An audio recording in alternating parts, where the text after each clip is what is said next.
Okay, Assalamualaikum warahmatullahi wabarakatuh dan selamat sejahtera. Jadi untuk chapter 5, Plastic Product Design. So, kita tengok balik chapter 5, kita ada 5 subtopik. Plastic Product Design, seperti yang tertera kat sini lah. Okay.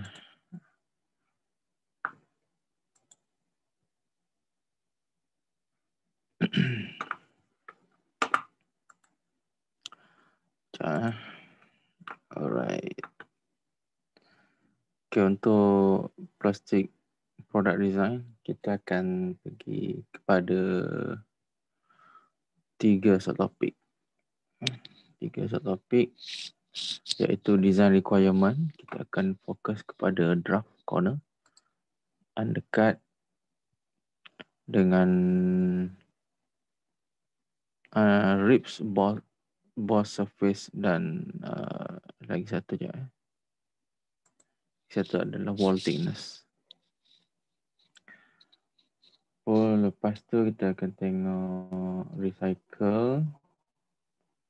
So, recycle plastik dan sustainable development. Jadi untuk yang pertama, saya cuba pergi dengan cepat sebab kalau bacaan dia korang boleh faham dengan cepat lah.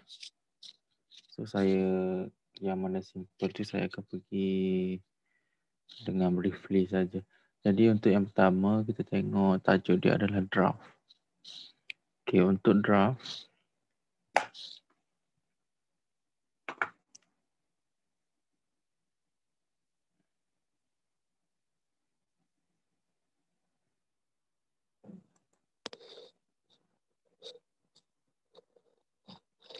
atau taper pun kita boleh panggil lah sebab dia bentuk taper, bentuk tirus.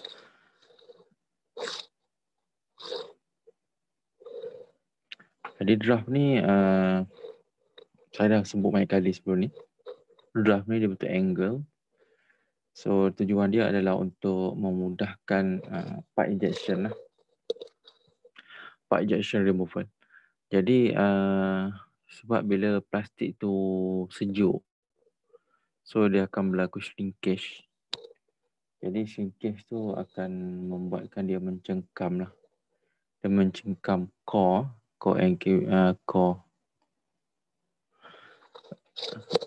So dia grip pada core. Jadi kalau tak ada draft ni, masa nak eject tu, dia susah lah. Jadi tujuan draft ni adalah untuk memudahkan ejection berlaku. Jadi kita tengok gambar kat sini, dia punya draft ni macam ni lah. Macam ni draft. Dia angle, dia condong ni, nampak dia condong. Sorry, dia condong. Jadi dia punya angle biasanya kat sini 1/2 degree ataupun 1/2 hingga kepada 2 degree. So 1/2 degree ni adalah minimum lah. So itu untuk rules untuk design draft angle. So angle-nya kat sini. Kat sini angle dia. Dia ternampak kat sini kan. Ni angle dia.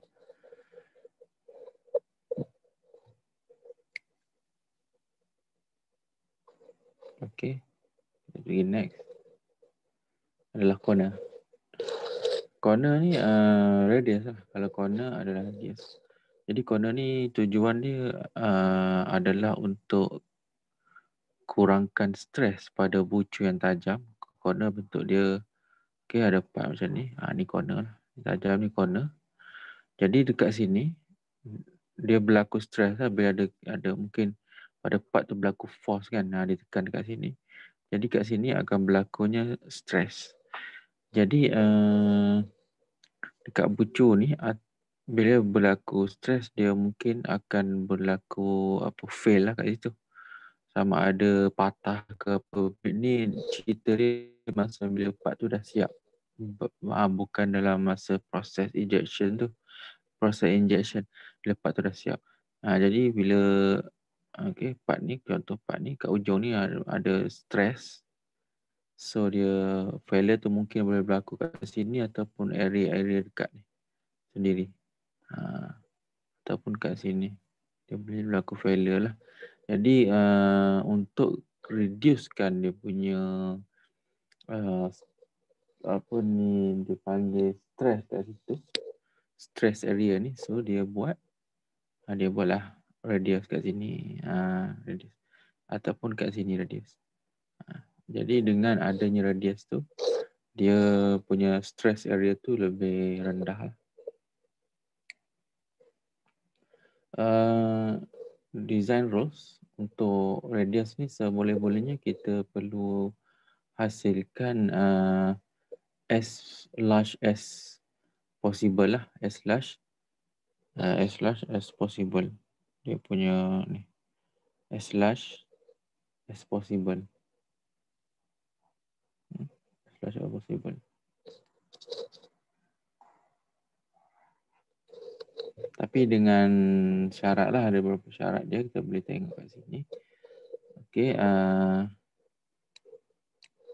contohnya. So kalau kita tengok carta kat sini, ni adalah worst dan kat sini adalah best lah. So kalau worst ni kita tengok dia punya corner ni tajam, still tajam . So kat sini dia daripada approximately 1.4 daripada T. T ni kat sini lah thickness. Ni thickness tu T. 1.4 daripada T. So nak better adalah 1.7. Lagi besar lah. Lagi better 1.4 T. Dan lagi the best lah. The best kalau ditunjuk kat sini, the best dia punya ni adalah kita tengok sini. Internal dia R sama dengan 0.6 T. Internal and internal ni lah. Internal dalam. External yang ni. External dia 0.6 T tambah T. Itu dia punya ranking lah daripada worst kepada the best. Maknanya lagi besar corner tu sebenarnya lagi bagus. Sebab dia boleh reduce more higher stress lah pada part tu sendiri. So ini contoh corner thickness variation in rotational molded part. Nanti boleh tengok balik apa yang diceritakan kat situ. Dan ini contoh-contoh corner. Ini contoh application pada corner lah. Contoh ni tak ada corner kan kat sini. Jadi dia nak fokus kat sini lah corner. Kat sini ni corner dia. Ini kat sini contoh application dia. So dia cakap kat sini gambar ni kalau tajam ni poor. So bila dia tambah corner kat sini dia jadi good design lah. Okey, seterusnya kita tengok undercut. Undercut ni undercut tahu kan undercut. Undercut ni contoh kalau part macam ni ada terlebih macam ni. So ini undercut lah. So kalau tak ada undercut dia straight je macam ni.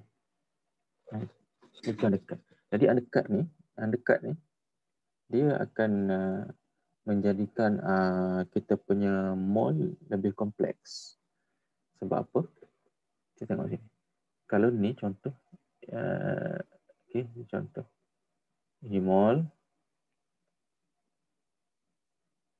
Okey, ni mold. Ini part lah. Okey, ni part.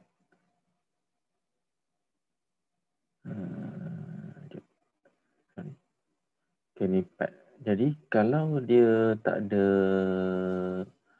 undercut, masa nak keluarkan mold dia just straight je gerak. Straight je gerak. Tapi bayangkan bila ada undercut kat sini, macam mana mold tu nak keluar? Boleh bayang tak? So, bila nak keluar, ni gerak ke sana, ni gerak ke sini.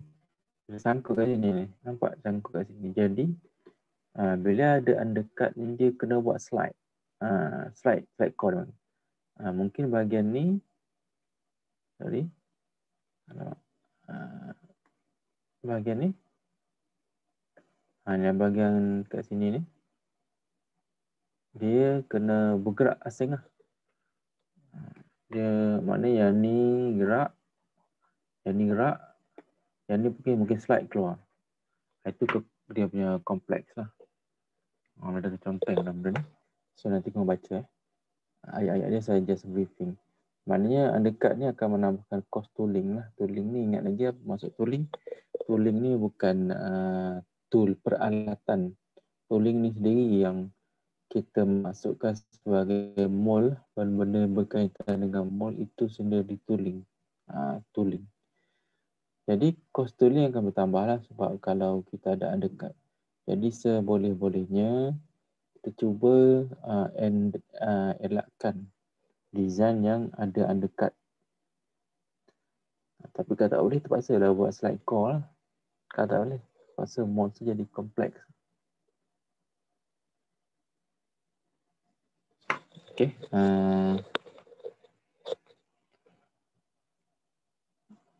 Okay, yang lain boleh baca. Saya just bagi briefing. Ada contoh undercut lah. Undercut. So kita tengok kat sini. Ini kan. Lubang ni. Lubang ni cuba bayangkan kalau masa dia inject. Kalau mold biasa dia tak boleh tarik ni sebab dia akan sangkut kat sini. Jadi cara dia kenalah buat untuk slide dekat lubang ni. Dekat. Okay. Ni contoh dekat kita tengok. Cara dia nak eject. Tak jelas lah video ni. Dia sangkut lah. Ada dekat ni. Kalau dekat sini. Dekat ni. Kalau tak ada slide. Dia punya core activity ni tak slide. Satu mekanisme lagi nak slide. Tolak dia. So dia dekat interbondiol tu. Yang ni. Ni sini ni. Pang dia patah. Boleh tarik. Kalau tak ada, dia tak ada dapat release tu dia akan patah lah. Itu nak gambarkan kesukaran ataupun how complex lah kalau bila ada undercut. Okey, ini lagi contoh. Okey, dia eject. Macam mana tu? Ni slide ni. Dia bergerak, dia slide. Satu part lagi dia slide. Jadi rib. Rib ni kita tengok. Rib apa rib? Bahasa dia. Ribs. Jadi ribs ni, kita tengok gambar dia kat sini lah. Dia nak tambahkan kekuatan pada part tu lah. Rib. Biasa tengok kan dekat part. Dia. Ni, rib. Rib. So dia ni daripada 60 ni rib, ni wall thickness. Jadi dia punya percentage lebih kurang dah 60 hingga 80%. Secara ringkasnya. Jadi boleh baca yang ni apa yang dicakap pasal ribs. Okey, ni contoh ribs. Okey, contoh ribs. Ni. Correct. Rib ni biasanya kita nipis je, tak payah tebal-tebal sebab dia menyebabkan kos.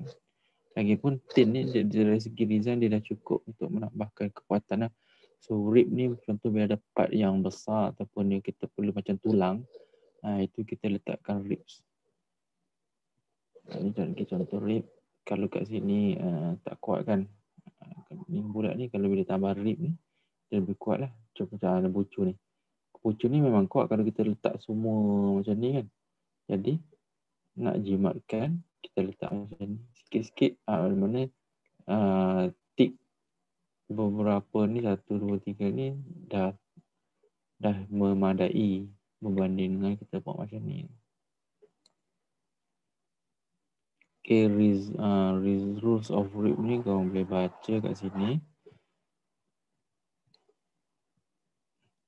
Okay, ni contoh lagi application rib kat sini lah. Ni, saya rasa ni semua orang biasa tengok lah kat mana ribs ni. Okey, boss. Boss kita sambung untuk video seterusnya sebab dah panjang. Sambung seterusnya untuk boss.